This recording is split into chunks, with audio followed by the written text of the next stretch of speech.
So thanks, Srijit. And now, why do we need this kind of devices? Well, I mean, ISRO has entered a new phase with the Gaganyaan program where we are going to send humans into space. The moment we do that, there's a new thing that is interacting with space, and that is living tissue, right? So whether it's bacteria, whether it's fungus, or whether it's plants, or whether it's humans themselves, the interaction with space and what we have to do has to be engineered in, and that becomes a very, very big challenge. Right? Now, we are obviously quite late in this game. Other countries have been sending people to space for quite some time, and obviously the International Space Station has been quite a success in that regards. Here you see one of the astronauts on ISS handling a microscope, and on ISS you have a lot of different capacity or technological instrumentation to handle biological samples, including biosafety hoods and other things. Now, we are just about getting started, and one of the things that is changing about biology in space is that we need smaller and smaller and more compact devices to handle the biology. And that is where lab on a chip comes in. Lab on a chip has been an academic discipline and a very important academic discipline for quite some time. But now, over the last decade, lab on a chip has been slowly moving over from academics into the real world, where it is making impact. I mean, some of you have already seen it. You can buy tests at your medical store, for which you would have to go to a whole lab and wait for maybe a couple of days to get the results, right? So, obviously, we are not, the others have already recognized the importance of lab on a chip. The whole idea of lab on a chip is modularity, that is number one. And second is it's small. So you can package an entire experiment into a very small device, and you can package many of them together, and you basically have a small volume, either in terms of the sample requirement or the entire instrumentation altogether. So, lab on a chip is promising to revolutionize the way biology is dealt in space. Something that others have been looking at also. So there is a flurry of experiments, if you look at, which are targeting lab on a chip, CubeSats, nanosats, or even payloads in space. This is, for example, CanU 2U satellite that has been developed. It uses bacteria, it has all the fluidic payloads, everything all into one. And this entire experiment is into this small shoe rack size device. One of the other important programs is being developed under the Artemis program. It's called the Biosentinel program. I think it has been renamed by NASA now, where they're looking at lab on a chip sensors, all packaged, many sensors packed into one for different type of applications. So, in some sense, this is a good cell phone movement for India. When cell phones came, we were able to catch up with a lot of delay in our telecommunications technology by pivoting to this new set. Lab on a chip gives us the same advantage in terms of pivoting to for biological work in space. So, what we want to do is India's first deployment of lab on a chip architecture in space, and we want to we conceptualize, design, fabricated, done everything in India. And while we have designed this keeping in mind bacterial growth in space, you'll see that the device itself is a bit agnostic to the actual microbe. It need not be a microbe, it could be a worm, it could be fungus, it could be something else altogether. But the first bacteria we are choosing is a biocementing bacteria. You might have heard it in the context of the space bricks, where we use this bacteria, mix it with extraterrestrial soil simulants, and we were able to get this brick-like structure.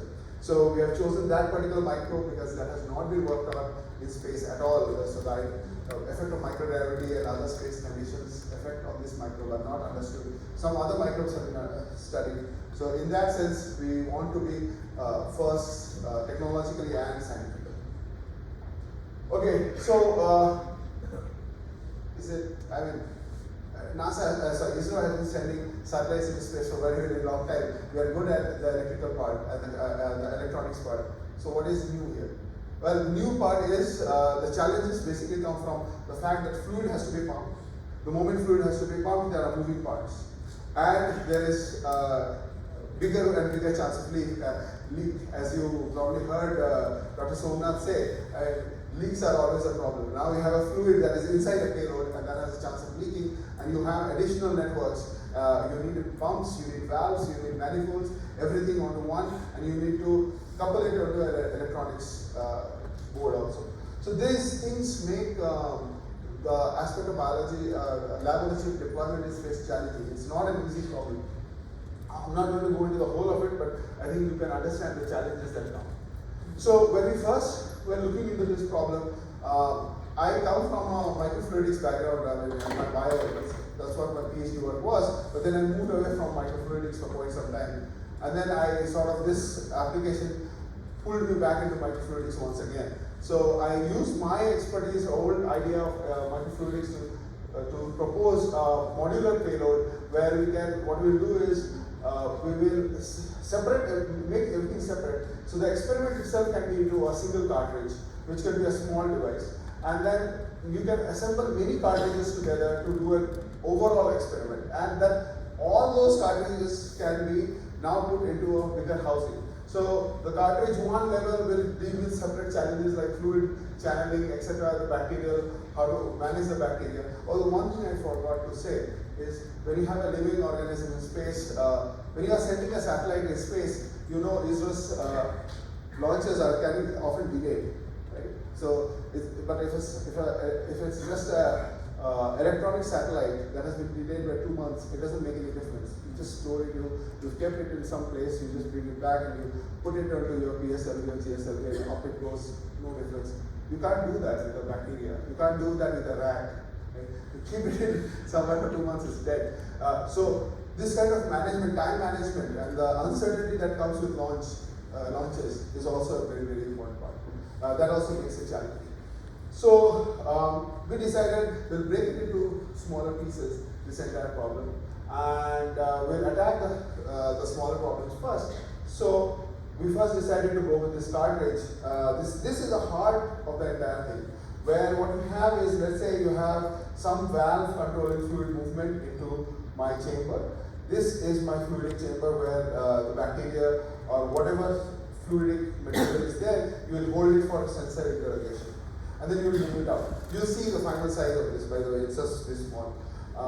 And then you can incorporate different sensors on the top and the bottom. So this is all made of acrylic, so it's transparent. In this case, we are just using some sort of a, you can use a laser or a LED with a very specific wavelength to measure turbidity over time. So we have a turbidity sensor on board, LED photodiode here, the fluid will come in, the bacteria will stay here, and then move out, and then you can measure that.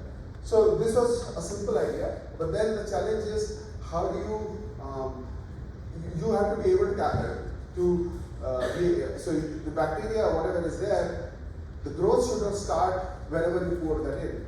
You have to be able to say, oh, my launch is 7 days later, so I should flick a switch 7 days later, and then the experiment will start.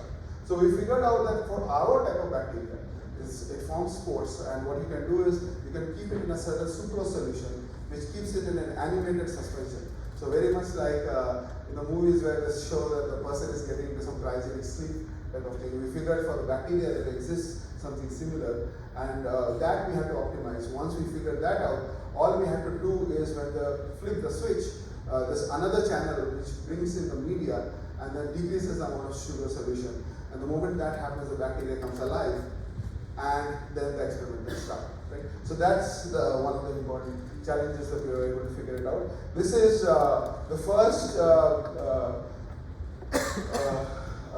prototyping of the device, which we call MANAS Mark 1. This is, so you see this particular chamber right here. There are 3 of these here. This is one LED is on, these 2 are off. This is 3D printed part, this is aluminium, and this is acrylic, and this, the sensors are all incorporated here. The thing that was missing in the first prototype is there were no pumps, no valves. We just manually were pipetting things in because we wanted to see what is the effect of this and whether we can get this cassette working or not. So this cassette we were able to put in let's say a vacuum chamber and still operate it. We put it in a fridge, still works. You can put it upside down, change the orientation, still works. And we were able to measure optical density with respect to time. For example, let's say this is the control signal which says that without the bacteria, when you put the fluid in, the input doesn't change that much over time.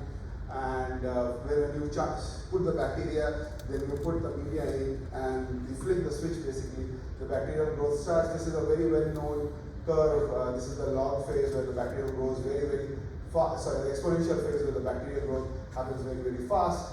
Then the OD falls down. This is where the bacteria are dead.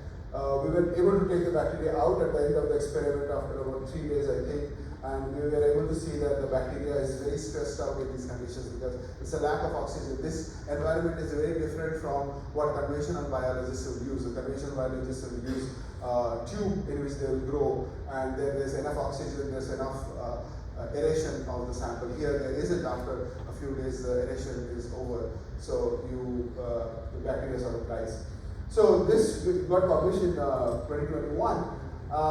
So we had some confidence in the first level that we had proposed. Then we went on and made the MANAS Mark II, which now incorporates some of the changes. So now we have a pump, we have the peristaltic pump, we have valves to monitor the situation. Finding out the correct interconnects itself was a big challenge, and Santosh spent a lot of time trying to figure out the right interconnects, the right pipes, the right pump. This is a peristaltic pump. If you know how a peristaltic pump works, it just works by pushing the tube. So this should be able to work in zero gravity as well, because it's essentially displacing. It's using a displacement of the material itself to push the fluid in.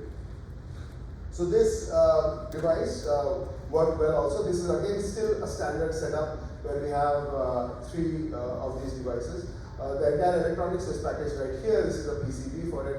The fluid goes out in the excess reservoir. We didn't have anything here yet. It was just pouring outside.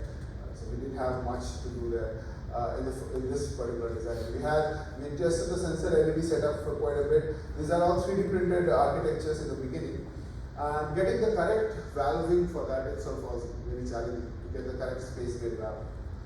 So Mark 1 was successful, Mark 2 was successful. Obviously, unlike Ram, just like Ram, there were a lot of failures in between which I'm not showing. It was rather frustrating moments that Santosh had spent.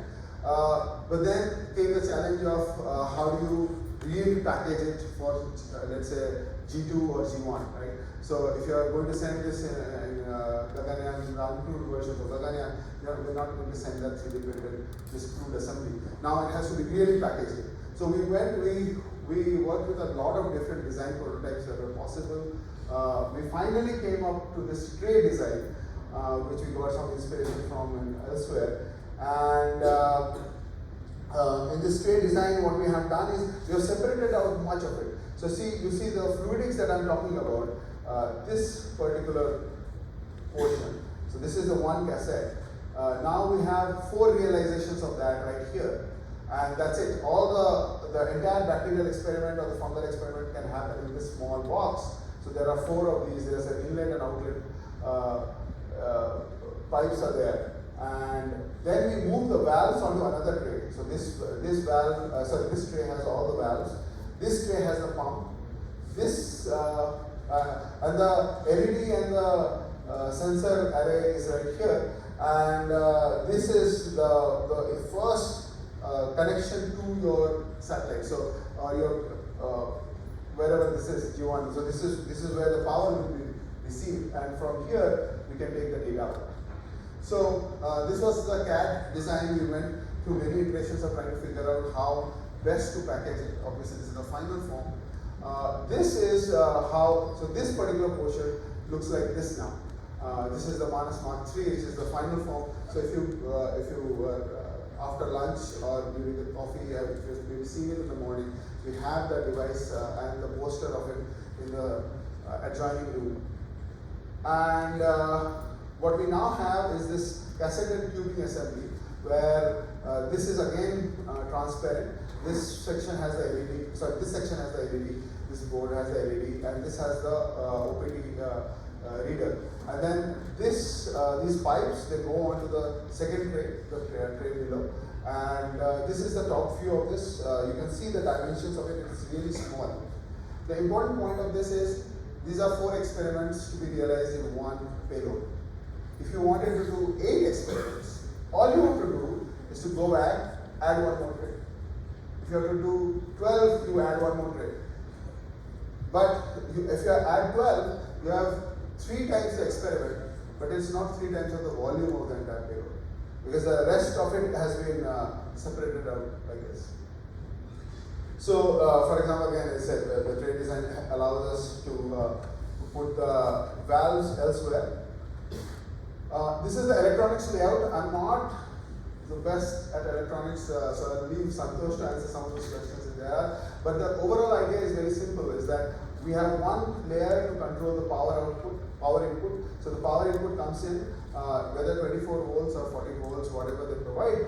And then there are, we break up this power into the correct voltage for the pumps or the valves or the LEDs or the sensors, right? So all of them are operating at different voltages. So this board is going to do that. All the electronics then comes onto this the second board, which talks with an I2C bus with the Arduino that we have right now, which we can replace later with other sensors. And then these are the fluidic layers. Okay? So everything is modular. Everything can be packaged very easily into these setups. The important point is the peak power is 7.6 watt, but this is for like, so when we begin this entire experiment, just let me go back to this. So the fluid is in here. There is one more thing that is not shown in here, is there is a reservoir that is there. So when we flick the switch on, the pumps come on. They will pump the fluid nutrients into the chambers. The bacteria will wake up and you can start doing your experiment. So the peak power comes only from the time you flick the switch, where the pumps have to operate, which is only once. So that's it. It's done after that. So this peak power of 7.6 watt is for that small time that the pump comes on and starts the experiment. After that, all the power consumption goes just into this, the LEDs, this reader and everything, and the other electronics which is reading it and Arduino, which is very, very low. So the mean power is going to be very extremely small. The total weight of this, we are going to make it out of aluminum. Finally, it's right now made using rods, but we are going to make it into trays when we have the final assembly. The total weight of that is going to be something around 5 kgs. The total volume of that is just about 4 liters. So this is the current realization. So this is how it will look when we have done the final prototyping. This is what the current prototype that is out there looks like. These are not space grade. Much of it is, like some of it is, at least the fluids part, the valves, etc. are space grade. We still have to make the electronics and the acrylics, etc. space grade, but for that we need ISRO's help. But for us, the engineering model is done. So we're done with the engineering model. And while we are doing this, we decided to say, oh, okay, but this is all nice, but we should be able to, we're not just going to go to microgravity, hopefully tomorrow we go to moon and we're going to also go to Mars. So we decided to make what we call the Martian atmosphere simulator of Mars in short. We have this chamber in our lab. This is Santosh, by the way, sitting in happily. It's not vacuum, obviously, you can tell. We can go down to pressures of Mars and we can flush this entire thing with CO2. So we can have a CO2 atmosphere that mimics Martian atmosphere in this chamber, and we can put payloads, etc. and test them. We don't have, obviously, we don't want to mimic all of ISRO's capabilities of, let's say, temperature variations in space, etc. But Mars was something that we thought would be cool to do, and we have that. And if anybody else is interested in doing experiments in this setup, please let us know. We'll be happy to work with you on that. So conclusions for us is this will be a game changer, because we are not, by the way, I started off by saying lab on a chip. Usual lab on a chip uses microfluidics, which means that the microchannels are micro scale of a few microns, hundreds of microns or something of that size. But here we are using something larger, it's millimeter. That is not a flaw, that is by design, because we want this to be a technology demonstrator, which we are using it for one particular bacteria, but we should be able to give it as it is to somebody else. If you are doing something with fungus, you should be just able to take this platform. I don't think I introduced the acronym MANAS. It stands for Microbial Analysis Space, and MANAS in Sanskrit means imagination. So we should be able to just hand you over this platform, and you should be able to put in whatever else you have, bacteria, fungus, virus, and you can do your experiment. So hopefully this will aid many other research. We don't know what all this baby can do, but we have at least strong interest from quite a few others, including IIST, to look into future biomedical experiments. So with that, I'll stop.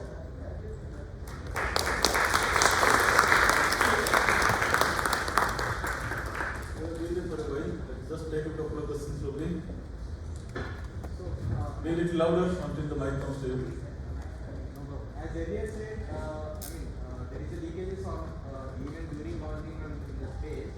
So like how you are controlling. Just pass the mic. Pass on the holding the. How you are controlling the leakages in pump, or otherwise there any redundancy are using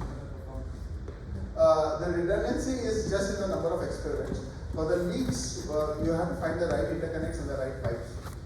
So we have at the time being we have not done vibration tests, but in the lab we don't have any more leaks. It's finding out and engineering the right interconnects between the fluids, and so you have fluid going from the pump, which may have a slightly different diameter. It's going into a valve which might have a slightly different diameter. The manifold might have a slightly different one. So now what Santosh has done, he is trying to manufacture for himself the manifold rather than just buying it. So some of those things we have been able to do ourselves. That way we have very fine control on the diameters. So that's and once you have the right interconnects, it doesn't leak that much. So basically, right now in the lab, the EM model, we don't have any leaks. Any other question? Yeah, I have a suggestion. Sure. In SRE, wastewater recovery experiment, there was a module. Two solutions were there, and the glass, for separating. On orbit, they broke the glass, and the two solutions did that. So there was some growth. Can you use the mic slowly? Yeah, that's the crystal growth was there. I am aware of that experiment. You cannot do the same thing with living tissue. So for crystallization experiments, you can do that, but for biological samples, you cannot. And you have to develop a robust thing for everything else, other biological samples as well. So the thing with bacteria is the moment you put it in water, it will grow. So the moment it has liquid, so you have to do something else to it, which in our case we are doing the sucrose thing to keep it in a state of hibernation. So biology is, the moment biology comes, it becomes very different than physical experiments. So that becomes the trick.